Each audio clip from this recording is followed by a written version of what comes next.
它是外蒙古历史上最重要的战役之一，它是日本陆军史上最大的一次败仗，它使日本放弃了进攻苏联的企图，它是一代名将朱可夫的崛起之战。它虽然名不见经传，但是可以说间接导致了2次世界大战最终的走向，它就是苏日的诺门罕战役。做视频不易，求观众老爷点个赞，小编跪谢。20世纪30年代末，世界局势异常紧张，在欧洲大陆上，纳粹德国的战争机器在高速运转，不可一世的希特勒早已将自己的狼子野心昭然若揭。但是由于英法等国的绥靖政策，这头恶狼更加肆无忌惮，虎视眈眈地在欧洲腹地盯着周边的肥肉。而在亚洲战场，作为东方主战场的中国已经进入了最艰难的战略相持阶段。中日双方此时都差一根稻草，但是又都拿不出那根最后可以压垮对方的稻草。中国军队的最高统帅蒋介石为了减少中国正面战场的压力，在多次致电罗斯福得不到回应后，只好向苏联求救，希望能够出兵牵制日军，哪怕是一个旅团也可以。苏联最高统帅斯大林在与亲信弗罗西洛夫元帅仔细商讨了一番亚洲形势之后，斯大林将手指指向了中蒙边境的诺门罕。诺门罕位于如今中国内蒙古呼伦贝尔市西南部的新巴尔虎左旗诺门罕布日德地区，西面为哈拉哈河及外蒙古，东面为阿尔山市，距离海拉尔以南约200公里。这里除了杂草之外，基本没有什么植被，土地沙化程度十分严重。其实日本对于占领蒙古已经蓄谋已久了，从1931年日本关东军发动918事变，全面占领中国的东北3省后，日本扶植的伪满洲国和蒙古国就成了邻居。日本和苏联便在各自的地盘驻军下来，双方的边境纠纷由此开始。从1935年开始，日本关东军驻海拉尔的部队以及兴安骑兵部队便以历史遗留的边界问题不断在中蒙边界地带进行挑衅，以试探苏联和蒙古的军事实力。从1935年1月到1938年10月，多次发生军事冲突，规模也在不断升级。日本的挑衅也不是空穴来风，在20世纪30年代初，德意日3国以瓜分世界为最终目标，坚定地站在了一起。而轴心国集团的成立，对于当时的世界秩序造成了重大威胁。作为轴心国之一的日本，根据和德国的协议，轴心国之间要团结一致，军事上相互协同。德国希望日本尽快在远东地区建立一个稳定的军事基地，这样便可以从后背捅斯大林一刀，与德国一道夹击苏联，策应欧洲战场。日本陆军根据这个约定，计划在伪满洲国集结军队，待到苏德战争爆发之后，便向北突入西伯利亚，进攻贝加尔湖，以西伯利亚为前进基地，用以支持日军作战，最后达到消灭苏联的战略企图。这就是北进计划。而对于日军的企图，远在莫斯科的斯大林也不是毫不知情。面对日益严峻的欧洲形势，斯大林对远东西伯利亚的安危也十分清楚。面对日本这个不怀好意的邻居，斯大林也在做出准备。在1934年与蒙古签订了苏蒙互助协议，并且在西伯利亚保留了一支规模庞大的军队。鉴于此刻的紧张局势，一场大战是不可避免。1939年5月，日本关东军计划首先在诺门罕一带进攻蒙古人民共和国，将其东部的领土哈拉哈地区作为随后入侵苏联远东地区的跳板，进而实现蓄谋已久的北进计划。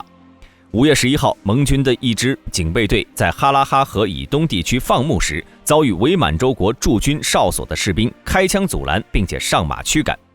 蒙军警备队被赶回西岸，随后蒙军50余名骑兵借此攻占了设在争议地区的伪满洲国驻军哨所，诺门罕战役正式爆发。5月14号，日军率先发难，日本关东军第23师团搜索队队长东八百藏中佐在经过前一晚的准备下，率领部队在5架日机的配合下，向哈拉哈河以东蒙军742高地发起进攻。蒙军在伤亡30余人后，主动向河西撤退。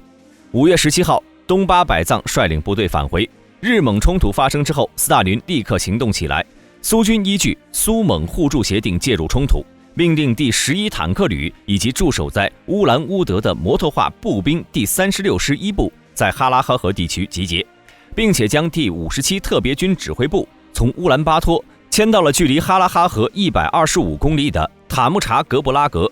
苏联空军不断地向该地区派出战机集结，并在诺门罕地区飞行侦察。蒙军第骑兵第6师也渡过了哈拉哈河。1939年5月28号拂晓，日军第64联队山线武光大佐一部约1000余人，东巴百藏中佐搜索队约200人，以及伪满兴安骑兵第1、2、8团各一部，从3个方向进攻蒙军，结果被苏蒙联军击败。日军搜索队战死100余人，失踪80余人，几乎全军覆没。指挥官东巴百藏被击毙，以及日军山线部队战死150余人，失踪90多人。苏日的第一阶段交锋以日军惨败而落下帷幕。苏日第一次大规模武装冲突之后，考虑到远东部队指挥问题，斯大林和弗罗西洛夫商议之后，决定派朱可夫上将去到诺门罕地区指挥作战。朱可夫上将刚结束明斯克地区的作战演习，便接到调任命令。飞抵莫斯科后，时任国防人民委员的弗罗西洛夫直接宣读了对他的任命，并且保证会满足作战的一切要求。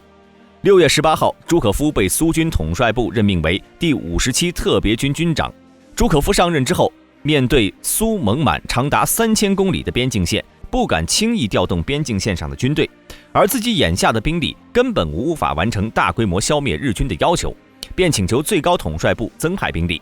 并且运输军需，在塔木查格布拉格、桑贝斯等地开辟野战军用机场。苏军战斗机也开始在空中与日机周旋。6月19号，苏联空军奉命对阿尔山、甘朱尔庙和阿木古朗地区的日军集结地进行轰炸。6月20号，日军第23师团指挥官小松原道中将率领2万人开始向诺门罕进发。关东军司令部调配了第1坦克团和第2飞行集团，共12个步兵营、70辆坦克、180架飞机支援第23师团。6月21号，为了增强诺门罕地区的空中力量，日军继续增派战机，4个飞行团奉命集结，共计17个战斗轰炸机及侦察机中队。6月22号，苏军再次出动了150架飞机，对甘朱尔庙、阿木古朗将军庙的日军集结地和野战机场进行了空袭行动。双方空军随即展开大规模空战，从22号持续到了24号，近60架飞机被击落。此后，由于苏军战机不断增多，而且出现了新型战机，日军逐渐丧失了控制权，处于被动挨打的地位。6月27号，日本空军决定趁夜偷袭苏军。137架日军战机组成的日军轰炸机群，在黎明时分出其不意地出现在了塔木查格布拉格机场上空，随即开始了狂轰滥炸。霎时间，机场一片火海，黑烟翻腾，苏军损失惨重。日军偷袭部队向关东军司令部报告，击落苏联战机近100架，击毁地面飞机20余架。6月底，鉴于空中形势愈加不利，关东军司令官命令第23师团尽快发动地面攻势。那对于快要丧失制空权的日军来说，地面作战部队是否能够取得重大战果呢？想知道的朋友可以点赞、关注加评论，我们下期再见。